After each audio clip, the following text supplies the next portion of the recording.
pessoal, é isso aí, foi só uma brincadeirinha. Agora bora pra seriedade, hein? Vamos pra aula. Valeu! Tudo bem, pessoal? Como é que vai? Vamos para a palavrinha do dia? É o seguinte, o salmo de hoje é o 22, e esse salmo é um dos mais conhecidos. Começa assim: O Senhor é meu pastor, nada me faltará. A reflexão que fica para esses dias difíceis é justamente o que ela está dizendo. Olha só, a segunda parte: nada me faltará. Temos que ter fé nisso, nada nos faltará. Mas para isso, você tem que prestar atenção no início da frase. Para que nada me falte, o que tem que acontecer? O Senhor tem que ser o meu pastor. Se o Senhor não for o meu pastor, aí tudo me faltará. Vamos para a aula? Valeu, Deus abençoe.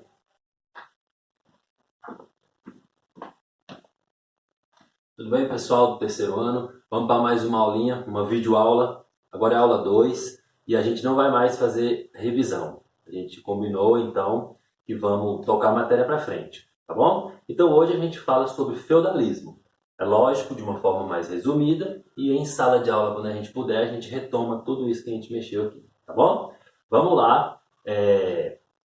Feudalismo. Bom, para começar, você tem que entender que o feudalismo é uma forma que as pessoas encontraram para viver durante a Idade Média. Então é um modo de vida das pessoas da Idade Média. Só tinha esse modo de vida na Idade Média? Não, tinha outros.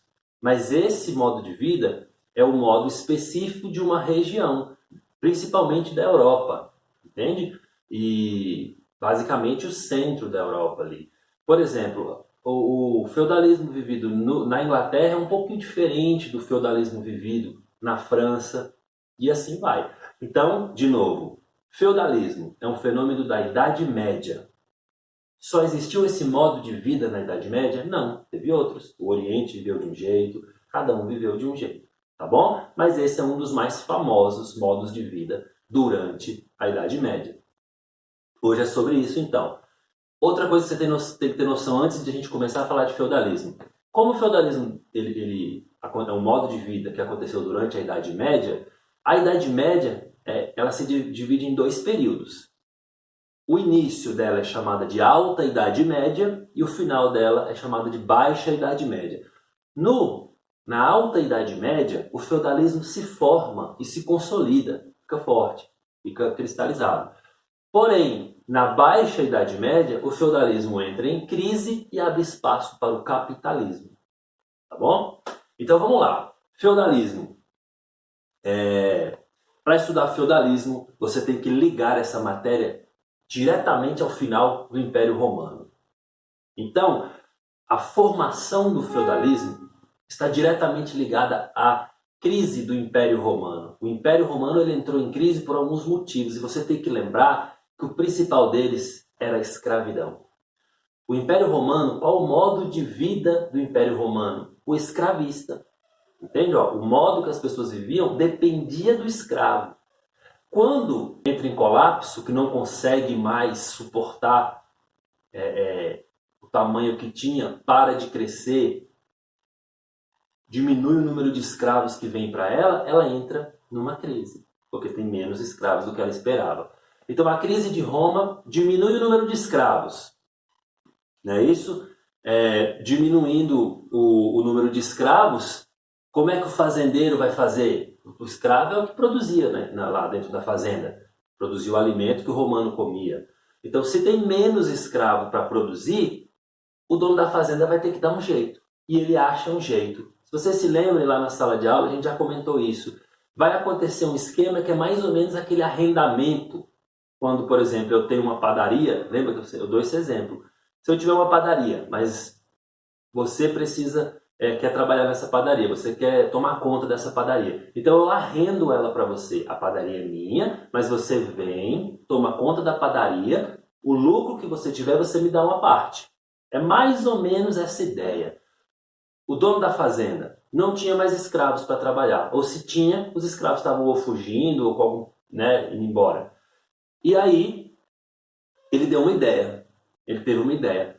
Deixa de ter escravos e passa a ter colonos dentro da fazenda. Como assim? Eu te deixo ficar na minha fazenda, te dou um pedacinho da terra para você produzir. A terra não é sua, a terra é minha. E aí você produz para sua família e me dá uma parte. Fica bom para mim, fica bom para você. É o colonato.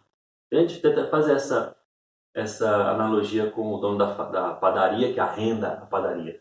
Mesma coisa, o fazendeiro arrenda pedaços de terra para que o colono fique, produz e um pedaço passa para ele.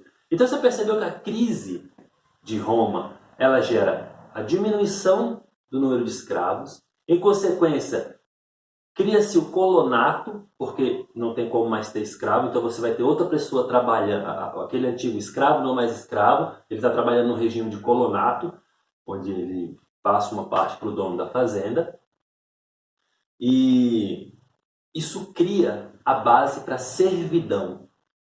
Não é mais um escravo, é um servo. Ele está trabalhando para o dono da terra, ele deve favores para o dono da terra, mas não é um escravo, é um servo. Entendeu? Então, essa é a parte romana para a formação do feudalismo. Tá bom?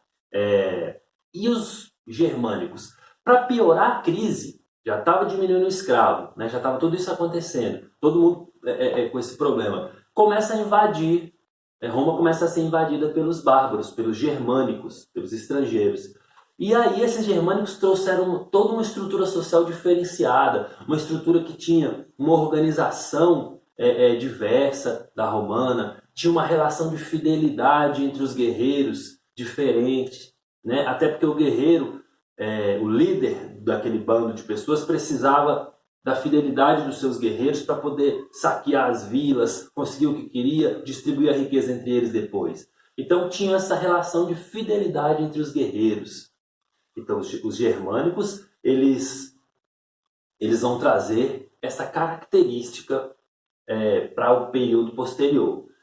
Então, recapitulando, os germânicos chegam e trazem uma nova relação social, que é o comitatus, que é exatamente isso que a gente acabou de falar. Os guerreiros são unidos por uma relação de fidelidade, né, um com o outro. Você percebeu que Roma, então, deu algumas características para o feudalismo, que é o colonato, a servidão, e os germânicos estão dando outras características para o feudalismo, que é o comitatus, essa relação de fidelidade de um com o outro, né, dos guerreiros. E se você também pensar agora um pouquinho, os germânicos vão fazer o seguinte: esse medo do germânico, esse medo do bárbaro, vai fazer com que as cidades sejam esvaziadas. Quem vive na cidade vai sair fora, vai procurar ir para o campo, uma fazenda dessa, ser servo de alguém, para tentar ficar protegido lá. Então, essa onda de invasões germânicas causa um despovoamento nas cidades. O mundo vai ficar rural. Se você está despovoando a cidade, você então quer dizer que está aumentando o núcleo rural. Menos cidade, mais ruralização. Então começa uma onda de ruralização em Roma por conta das invasões bárbaras. Se você está vivendo lá nas fazendinhas, com medo, querendo ficar protegido, vai haver um isolamento. Então mais um fenômeno trazido pelos germânicos. Cada um se isola dentro da fazendinha, cada um se isola e fica ali se protegendo uns dos outros para poder continuar a viver a vida, tá certo? E a economia e a produção fica autossuficiente. Como assim? Você está lá na sua fazendinha isolado, o dono da fazenda, você e o pessoal que está ali, os colonos, então vocês começam a produzir só para vocês mesmos. Não precisa produzir mais para vender. Não precisa, é só para vocês. Autossuficiência. Então, o que eu queria com essa primeira explanação? Que você compreendesse que a formação do feudalismo tem elementos romanos e elementos germânicos, estrangeiros.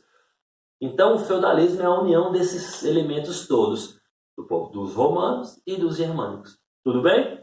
Tranquilo? E aí, é assim que forma-se o feudalismo. Então, vamos ver agora como que fica, agora que está formado o feudalismo, que está todo mundo numa fazendinha. Daqui a pouco essas fazendas vão fazer muralhas ao redor dessas fazendas para que elas sejam fortificadas e se protejam melhor. É o feudo já está nascendo, tá bom? Essas fazendinhas a gente não vai mais chamar de fazendinha, vai chamar de feudo, tá bom? Era só uma forma didática para você entender. Dentro tema, você tem que entender a relação social, como é que as pessoas se relacionam agora. Porque mudou, não é mais o que Roma fazia. Mas também não é mais só o que os germânicos faziam, agora é uma mistura. Como é que vai funcionar? Vai funcionar assim. Existe o dono do feudo, que é o senhor feudal. Existe quem trabalha para ele, que é o servo. Tá certo? Então, existem basicamente duas formas de relação social. Basicamente, tem outras entrelinhas aí, mas basicamente essas duas. Você tem a relação entre nobres, que é a relação entre senhores feudais. Eu tenho o meu feudo, é esse lugar. Eu quero fazer amizade com o feudo do lado, porque eu quero a ajuda dele quando alguém quiser me invadir as minhas terras, eu preciso da ajuda dele para aqui. Então, eu sou um nobre e ele, o dono do outro feudo, é outro nobre. Como é que a gente vai fazer essa relação de fidelidade? Através da suzerania e vassalagem. É uma relação vassálica, relação entre nobres. Então, como é que faz? Eu quero a ajuda dele, então eu tenho que dar um benefício para ele me ajudar. Eu dou um benefício para ele. Quando não tinha circulação monetária nessa época, porque você percebeu que ninguém estava mais fazendo comércio, muito poucos estavam continuando a fazer comércio dentro do feudalismo. Não tem por que fazer comércio. Então, o que tinha valor era a terra. Eu dou um pedaço de terra para esse cara, né? Ou alguma coisa que se interesse, né? Dentro do meu terreno. Então eu dou um pedaço de terra para ele, eu estou dando um benefício para ele. E ele vai ficar me devendo favor, entendeu? Ele fica me devendo fidelidade. Quando eu precisar dele, eu falo, tá na hora, vem com o seu exército, vamos combater tal feudo. E começa aquelas guerrinhas medievais de feudo contra feudo. Entende? Então você entendeu? A relação vassálica é a relação entre nobres. Eu, um nobre, dono de terra, senhor feudal. O outro nobre, senhor feudal. Eu passo um pedaço de terra para ele, eu dei um benefício para ele. E ele me presta a homenagem, que é o quê? Quando eu precisar dele, ele vem com a tropa dele me ajudar numa guerra aí, por exemplo. Um exemplo, tá bom? Tudo bem. Agora existe a outra relação que é a mais importante dentro desse contexto, que é a relação de servidão. É a relação do servo com o nobre. Como é que é essa relação? Eu tenho uma terra. O servo tem que trabalhar e fica me devendo o favor. Não é isso? Só que aí como é que ele vai me pagar isso? Não tem dinheiro, não tem circulação monetária, ele me paga com o próprio trabalho dele e com a produção que ele conseguiu. Ele não está plantando na minha terra, então tudo que ele plantou, ele tira um pedaço e me entrega. Né? Um pedaço grande, a metade pelo menos, né? E me entrega. Você vai ver que isso vai ser bem mais abusivo, daqui a pouco eu te mostro. Entende? Então existe a relação de nobres, que é a relação vassálica. E existe a relação de servidão. A relação servil, que é a relação de um servo e o senhor feudal. Como é que a gente garante que isso vai dar certo? Né? Porque ele não é escravo. Se ele quiser sair fora, ele pode. Só que a gente vai ver que ele está preso à terra. O servo está preso à terra por conta dessas obrigações que ele deve comigo. Ele não está morando aqui, ele não está produzindo, então ele me deve e ele precisa me pagar. E você vai perceber que ele nunca vai conseguir me pagar. E assim ele nunca consegue sair da terra. Então, vamos para falar como é que ele fica obrigado a ficar nessa terra. Eu crio obrigações para ele. Que obrigações são essas? Eu vou te falar 3 mais famosas, mas existem várias. E dependendo do humor do senhor feudal, ele vai criando mais obrigações e mais obrigações. Então, existe a corvéia. Dentro do feudo, existem algumas áreas, principalmente 3. A área do senhor feudal, que é o manso senhorial. O lugar do senhor feudal é a terra dele, só dele, que ele pode usar. Existe o manso servil, que é a terra que o servo pode ficar. Não é do servo, mas ele pode ficar. E existe as terras comunais, que geralmente são bosques, que os dois podem usar. Entende? Então, olha só.